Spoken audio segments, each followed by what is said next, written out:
നമ്മളിപ്പോൾ ഉള്ളത് wild planet resort എന്ന് പറയുന്ന നമ്മൾ ഈ ഒരു റിസോർട്ടിലാണുള്ളത്.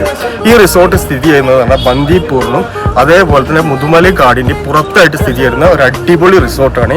ഇതിന്റെ വ്യൂസ് എന്ന് പറഞ്ഞാൽ ഒരു രക്ഷയില്ല. നമ്മൾ ഈ ഒരു വീഡിയോ മൊത്തം നമ്മൾ ഇതിൽ കാണിക്കുന്നുണ്ട്.